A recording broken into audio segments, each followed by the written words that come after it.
E aí, pessoal, aqui é a Mi do blog recantodomi.com e hoje eu trago para vocês mais um vídeo resenha do último livro que eu li, The 100, Os Escolhidos, de Cass Morgan, um lançamento da editora Galera Record.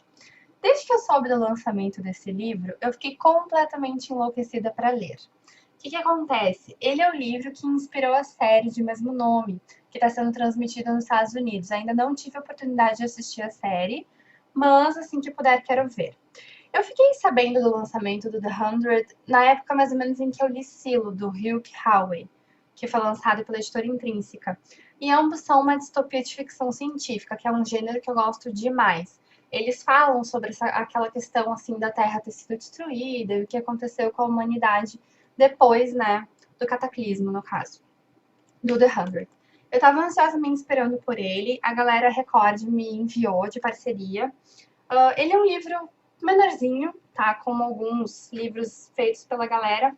Ele tem uma capa bem interessante, porque apesar dele ser branco, vocês conseguem, não sei se vocês vão escutar esse barulhinho aqui, mas essa parte ela é com uma outra textura. Foi bem bonito. Aqui tá a lombada, deixa eu mostrar pra vocês. Aqui tem uma fotinho da Cass Morgan. Ela é muito novinha, gente. Olha só. Ela é muito fofa. Eu não sei dizer se ele é uma trilogia ou se ele faz parte de uma série, tá? Mas eu vi no Goodreads da Cass Morgan que ela tá escrevendo o Day 21, que seria o The 102, e eu acho que, se não me engano, ele tem previsão de lançamento para o final do ano nos Estados Unidos, não sei quando viria para o Brasil. Sobre o que fala o The 100, ele conta a história, então, de uma devastação nuclear da Terra. Então, há 300 anos, teve. Eles não entram em detalhes assim, exatamente o que aconteceu, mas a Terra foi devastada e os poucos afortunados que tiveram condições fugiram para o espaço. Então, no espaço, eles têm 3 naves que são chamadas de A Colônia. Então, essas naves são Phoenix, Arcadia e Valden, se não me engano. E existe uma estrutura piramidal lá também. Então, a Phoenix estaria no topo da cadeia, onde estariam os mais afortunados, com mais condições financeiras, onde está o governo, onde estão os chanceleres, que são os que organizam tudo e administram todas as 3 naves, e a Walden estaria na base dessa pirâmide em que estão os mais pobres, os funcionários ali que cuidam da parte de limpeza, os guardas, etc. Então temos essa estrutura social também lá no espaço. E eles estão há 300 anos por lá e eles têm um número limitado de mantimentos. Então as naves elas não foram projetadas para durar tanto tempo, né? Sem assim condições de renovação, etc. Então lá tudo é renovado, desde a água que se toma, as rações, mantimentos, roupas, etc. Eles vivem uma vida muito regrada. E essas regras, apesar de aparentarem ser um pouco rígidas, um pouco drásticas demais, de uma certa forma elas são justificáveis, porque para se poder conservar a vida humana, a raça humana, é necessário se fazer abrir mão de algumas coisas, né? Então, os chanceleres acabam governando as 3 naves com um punho muito firme. Ou seja, existe uma doutrina Gaia, que seriam as leis da colônia de lá, e qualquer um que descumpre a sua doutrina Gaia é preso. Eles chamam lá de confinado. Então, eles vão para um confinamento, e caso a pessoa seja menor de idade, aos 18 anos ela tem a chance de passar por um rejulgamento e tentar obter o perdão judicial, para então voltar para a sociedade, se reinserir na sociedade. Só que acontece, há algum tempo esse perdão tem sido deixado de lado, porque como eles estão né, com uma superpopulação e não estão dando conta de abastecer todo mundo que chega aos 18 anos acaba morrendo. Então, eles são realmente executados porque eles não têm mais condições de dar conta de tanta gente assim no espaço. O que acontece? Existia um projeto de pesquisa para recolonizar a Terra, mas eles ainda têm medo que a Terra ainda esteja contaminada e que eles morram, né, caso tentem voltar à Terra. Então, o chanceler acaba criando um projeto meio duvidoso, digamos assim, meio suicida, que é pegando 100 prisioneiros que estão confinados e mandando eles com uma missão para a Terra, para poderem verificar se a Terra está própria para ser recolonizada novamente. Então, todos esses 100 prisioneiros, eles são, no caso, colocam uma pulseira neles, uma pulseira de metal, e esse transmissor vital vai ficar analisando o sangue, corrente sanguínea, respiração, todas as informações que são importantes para serem enviadas, então, para as naves, para eles poderem fiscalizar como que essas pessoas estão se virando na Terra. Ok. Um desses prisioneiros é a Clark. Eu até achei estranho quando eu li Clark, eu achei que fosse um nome masculino, né?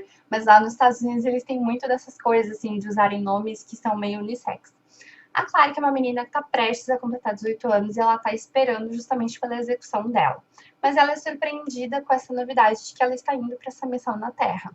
A Clark é uma menina que tem um passado, digamos assim, triste, porque algumas coisas aconteceram com os pais dela morreram de uma forma muito ruim, e ela nutre um ódio muito mortal pela pessoa que foi responsável pela morte dos pais dela e pelo confinamento dela. Ela acaba indo, então, para essa missão na Terra e não tem chance, né, de dizer não. Dentro dessa nave estão outros prisioneiros. Junto com a Clark, então, temos outros personagens protagonistas. Um deles é o Wells, ou Wills, não sei como que seria em inglês, mas eu vou chamar de Wells. O Wells, ele é filho do chanceler. E é uma coisa que tu fica pensando, como assim? O filho de um governante, do governante supremo, está indo confinado para a Terra? O que será que o Wells cometeu? Qual foi o crime do Wells para ser mandado para essa missão à Terra? O Wells, ele é apaixonado pela Clark, eles tiveram um envolvimento no passado, e tudo na vida do Wells gira em torno da Clark. E quando ele descobre que a Clark está sendo mandada para a Terra, ele surta e ele diz: eu preciso proteger essa menina, eu faria qualquer coisa que estivesse ao meu alcance para proteger e ter certeza de que nada acontecesse com ela. Junto com Wells e com Clark, nós conhecemos o Bellamy. O Bellamy, ele é um jovem Valden, ele é da nave Valden, e ele teve uma vida sempre muito sofrida, muito batalhadora. Quando ele era muito menino ainda, ele perdeu a mãe de uma maneira bem drástica, digamos assim, e desde então ele teve que cuidar da irmã dele, a Otávia. Só que nós temos uma particularidade interessante no sistema de colônia das naves. Nenhuma família é permitida ter 2 filhos. Para começar, nem todas as famílias são permitidas, são autorizadas a terem filhos. Os casais eles têm que fazer uma requisição para poderem, né, então ter filhos, e caso essa requisição seja autorizada, eles só são permitidos a ter um filho. Então eles têm controle de natalidade populacional na colônia. E no caso da mãe do Bellamy, ela infringe essa regra e acaba tendo Otávia.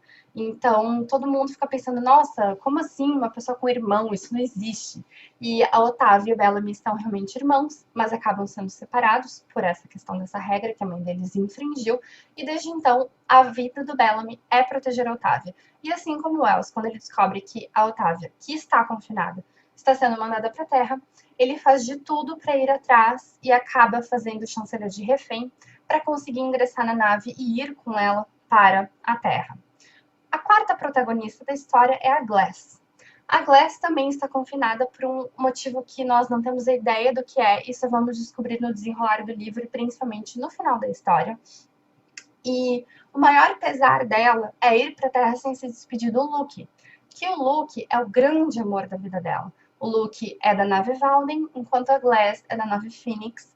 Então, eles têm esse problema no relacionamento, que é a diferença do status, né, da relação social deles. E o Luke é guarda, e a Glass é de uma família um pouco mais nobre, na Phoenix. E tudo que ela mais quer é poder explicar para o Luke por que ela sumiu por tanto tempo, é pedir perdão para o Luke, é ter mais uma chance, mesmo que ela saiba que vai morrer depois, mas ela precisa ver o Luke pela última vez. Então, com a confusão toda armada pelo Bellamy, ela consegue fugir e consegue escapar para um duto de ventilação e vai até a porta do Luke e bate na porta dele, tipo, cheia de esperança de que tudo vai dar certo. E quando o Luke abre a porta, ela percebe que o Luke seguiu em frente e que não pensa mais nela e que já tá com outra menina e, tipo, a vida dela acaba, que adianta ela se manter viva, ela conseguir fugir se ela não vai poder ter a companhia do amor da vida dela. Então essas são as 4 histórias desses 4 protagonistas que acabam sendo intrinsecamente conectadas aos outros prisioneiros. Nós temos também a visão da nave, a visão da Terra, porque apesar da Glass ter escapado, os outros prisioneiros realmente são enviados para a Terra e chegam até a Terra. E são cenas muito bonitas deles revisitando o planeta, um planeta que eles só ouviram falar no colégio, em que viram fotos e que nunca imaginaram ver a beleza das árvores, a beleza de um pôr do sol, a beleza dos pássaros cantando, tudo é novidade para eles, então é bonito ter todas essas primeiras impressões através de olhos de pessoas que não têm contato com coisas que nós muitas vezes desprezamos ou esquecemos de olhar no nosso dia a dia. É muito bonito. E eu achei interessante a escrita da Cass, é uma escrita muito inteligente. Ela me lembrou muito o autor Hugh Howey, porque eles têm um método de escrita que tem feito muitos autores se tornar best-sellers, porque os capítulos são curtos, são ágeis, têm um ritmo bom de ler. A narrativa do livro é em terceira pessoa, todos os capítulos são intercalados entre os protagonistas.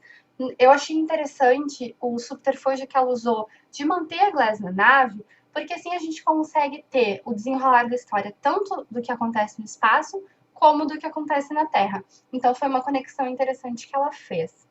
Além disso, os capítulos, dentro de cada capítulo, nós temos o desenrolar da trama no presente e nós também temos flashbacks do passado que acabam nos ajudando a desvendar a história por completo de cada um deles, que acaba sendo conectada, porque tudo é conectado por um grande segredo, um grande mistério que acontece no livro. Ele é um livro, como eu disse, muito bem escrito, inteligente, ele é tenso, ele faz uma crítica política e social muito importante sobre a questão da administração do governo, tá? E principalmente das nossas atitudes, não só em relação ao nosso planeta Terra e à nossa vida, como em relação à natureza humana. Então, apesar de, assim como o Silo, ele ter como pano de fundo uma questão distópica de ficção científica, falando também sobre uma sociedade ditatorial, o foco desses livros fala sobre a relação humana, a relação interpessoal, sobre nós humanos como pessoas cheias de falhas, cheias de desvios de caráter, mas que ainda assim alguns conseguem preservar sentimentos de abnegação, sentimentos de benevolência, caráter. Então, essa dualidade do ser humano e o que cada um faz com as suas escolhas, com as suas condutas e o que elas geram de consequência não só para a vida deles, como para a vida de todos os demais. E isso é uma das coisas que mais me interessa nesses livros de distopia e ficção, porque eles são um tapa na cara da gente, que fazem a gente refletir sobre todas as coisas que têm acontecido agora e o que podem acontecer no futuro. Eu ainda não vi a série, muitos já me comentaram que a série é tão boa quanto o livro, mas que as histórias são completamente diferentes. Personagens que tem no livro que não tem na série, vice-versa, personagens que morrem num e que vivem no outro. Eu, particularmente, não gosto muito de adaptações, porque a gente sempre acaba se decepcionando, seja com a adaptação ou com o original, mas ainda assim eu tenho vontade de ver a série porque ela aparenta ser muito bem produzida. Mas eu acho difícil que eu vá amar mais do que esse livro, porque esse livro eu achei completamente perfeito. Eu realmente amei tudo. Eu amei o desenvolvimento da história, eu amei o cerne, eu amei os personagens, eu amei a forma com que ela escreveu. Eu simplesmente tô desesperada por Day 21. Como é difícil falar essa palavra. Porque o livro termina de uma forma tipo, meu, eu não acredito, dá vontade de bater na autora. Ele acaba de uma forma tão abrupta, mas tão abrupta, que é como se eu dissesse pra você assim, então ela está caminhando e acabou. Tipo, oi, como assim? Acabou, não tem um desfecho, não tem uma finalização de capítulo, fica simplesmente suspenso numa parte muito boa, numa parte muito principal da história. Tipo, logo quando a gente consegue descobrir um monte de coisa, acaba, é óbvio.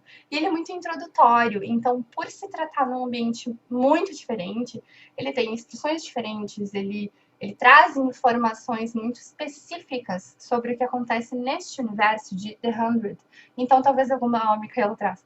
Talvez algumas pessoas podem se incomodar com isso ou achar que ele é meio exaustivo, mas vai do gosto de cada um, porque para mim ele foi perfeito em absolutamente todos os aspectos. Ele com certeza levou 5 corações com uma estrela mais de favorito. Esse é um daqueles livros que a gente lê, que se apaixona e que quer desesperadamente que todos leiam para poder vir discutir as histórias conosco. Porque esse livro realmente gera polêmica, principalmente pelos personagens, que são tão fáceis de ser amados e odiados ao mesmo tempo. E rolou um leve debate no meu Facebook com alguns amigos meus sobre alguns dos personagens que um amou e o outro detestou, e metendo pau porque ele é isso e o outro é aquilo. Então é legal que gera essa divergência e faz a gente pensar, que é uma das coisas que eu mais gosto nesses livros realmente mais profundos, digamos assim, porque existem os livros de entretenimento e existem os livros que realmente mudam um pouco a nossa vida. E The 100, Os Escolhidos, com certeza é um desses. Então, deixo aí a dica de leitura para vocês. Espero que vocês tenham gostado deste vídeo resenha. Caso tenham gostado, não esqueçam de clicar em gostei, ajudem a compartilhar o vídeo nas redes sociais, favoritem, inscrevam-se no meu canal caso não estejam inscritos e fiquem de olho na próxima vídeo resenha. Um grande beijo para vocês, pessoal, e até mais!